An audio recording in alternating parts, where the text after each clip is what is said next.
এই খবর দেখার পর আমার তো ভাই পুরো মাথায় হাত। আরে আমরা ভাবতাম যে আওয়ামী লীগ চোর, লুটপাট করে দেশটারে খালি করছে, হাজার হাজার কোটি টাকা।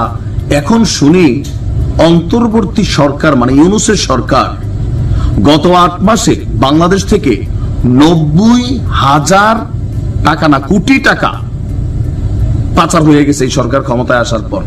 এর মাঝখানে আমরা ওই যে দরবেশ নতুন এনসিপির একটা দেখছি, উপদেষ্টা আসিফের এপিএস এর নাম আসতেছে, হেলথ মিনিস্ট্রির এপিএস এর নাম আসতেছে। এখন এই যে তথ্য আমরা কই পাইলাম? আমরা পাওয়া লাগে না, যিনি পাওয়ার তিনিই পান। তবে তিনার বক্তব্যের মধ্যে একটু ভেজাল আছে। এখন এরকম একটু ভেজাল রাখলে আবার পুরোটাও ভেজাল হতে পারে।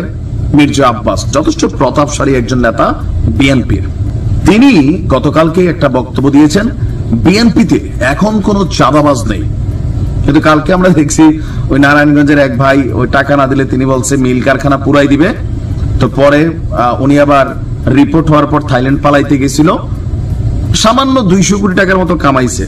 এটার জন্য আবার ওনারে দেশ ছেড়া পালানোর সিচুয়েশন সাংবাদিকরা তৈরি করছিল, পরে গ্রেপ্তার হয়ে গেছে। তবে তিনি কোনো পদ পদবিতে আছেন কিনা সেটা হচ্ছে কথা, আমার ধারণা নাই। কারণ মির্জা আব্বাস ভাই যেহেতু বলছে বিএনপিতে কোনো চাঁদাবাজ নাই, বুঝেই বলছে, তাই না? ছোটখাটো নাম বেচে, এরকম নাম বেচে অনেকে হইতে পারে, সাবেক কমিটি নাই, অনেকদিন হয়েছে, দাবি করতেই পারে। আচ্ছা যাই হোক, আলোচনা অন্য জায়গায়। তিনি বলছেন যে আওয়ামী লীগ দেশ থেকে হাজার হাজার কোটি টাকা পাচার করছে, এটা সত্য।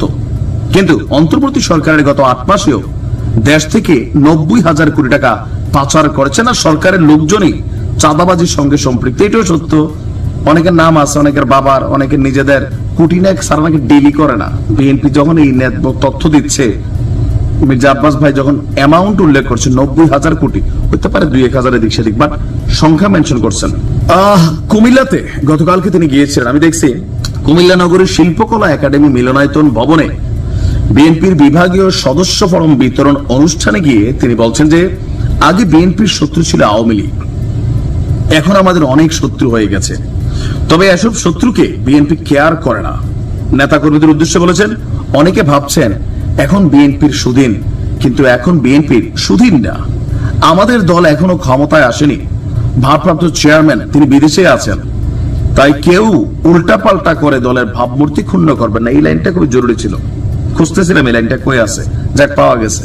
যেমন অনেকগুলা ঘটনা, যে এক মহিলার গরু বিএনপি নেতা নিয়ে গেছে, বাসুর নিয়ে মহিলা আদালতে হাজির, কিন্তু প্রেক্ষাপট কিন্তু আরেকটা কাহিনী আছে। মানে এই মহিলারে টাকা দিয়ে লোন দিয়ে গরু কিনা দিছিল, পরে গরুর টাকা টোকা দেয় না দেখা ওই বেটা গরু নিয়ে চলে গেছে বিএনপির স্বেচ্ছাসেবক দল। তো সেই দলের একজন লোক পরে মহিলা বাসুর নিয়ে গেছে, তিনি আবার বহিষ্কার হয়েছেন। অনেক ঘটনা প্রতিদিন বাংলাদেশে ঘটছে। আবার ওই যে পুলিশ জনগণের বন্ধু, এটা ভাইবা যুব দলের এক নেতা, তিনি ওসির ওয়াকি টকি, তো জনগণের টাকা দিয়ে কিনা না নিতেই পারে হয়তোবা, মানে ওসি সাহেবের ওয়াকি টকি নিয়ে তিনি মাঝখানে চেয়ারে বসছেন, সম্মান দিচ্ছে ওনারে পুলিশ। এরপরও একদল লোক বলবে পুলিশ জনগণের বন্ধু ভাবে না। বিএনপি ক্ষমতায় আইছে, যদি ক্ষমতায় থাকতো তাহলে মানতাম। আজকে যদি এখানে বসতো, কি কয় সার্জিস, তাহলে ভাবতাম ভাই দেখেন পুলিশ জনগণের বন্ধু, এটা মাঝে মাঝে প্রমাণিত হয়। তো তিনি ওয়াকি টকি নিয়ে, সরকারের টাকা মানে আমার টাকাই তো সেই জন্য ওয়াকি টকিটা নিয়ে বসছে, এটা বিচার করে দিছে। এইটা নিয়ে হ্যাটার্সরা আবার কি জানি লেখে ফেসবুকে, এরকম হয়। বাট এগুলো বন্ধ করতে হবে, হ্যাঁ, নাহলে দলের ভাবমূর্তি নষ্ট হবে। হুট করে বিএনপি ক্ষমতায় চলে যাবে, পরিবেশটা কিন্তু ওরকম না। যারা বিচক্ষণ মানুষ, অন্তর্দৃষ্টি আছে, তারা কিন্তু বুঝতে পারতেছেন জামাতের নিবন্ধন নাই, আগামী মাসে একটা ডেট হয়েছে ফিক্সড, আওয়ামী লীগ তো নাই, এখন মাঠে আছে বিএনপি।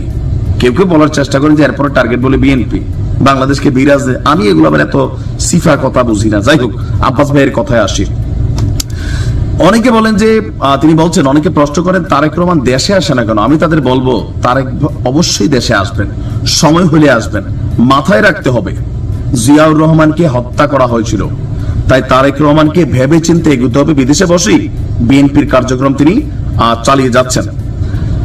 তো এখানে তিনি বলছেন আবার ওইটাও যে অনেক সুবিধাভোগীরা চাঁদাবাজি দখলবাজি করছে, যার বদনাম বিএনপির ঘাড়ে আসছে। নেতাকর্মীকে সজাগ থাকতে হবে, কোনোভাবেই চাঁদাবাজ দখলবাজদেরকে অপকর্ম করতে দেওয়া যাবে না। দলের নাম ভাঙিয়ে অনৈতিক কর্মকাণ্ড করলে তাদের আইনের হাতে তুলে দিতে হবে। সুন্দর কথা। এই কথাটা পছন্দ হয়েছে। আমাকে অনেক জায়গায় ঘটছে, বিএনপি কাজগুলা করছে। মানে আমাদের আলোচনা হচ্ছে এই যে 90,000 কোটি টাকা আসলে মানে কেমনি কি, এই যে অভিযোগ মির্জা আব্বাস আনছেন, সরকার কি এটার উত্তর দিবেন নাকি অ্যাজ এ ডায়ালগ হিসাবে পাস হয়ে যাবে?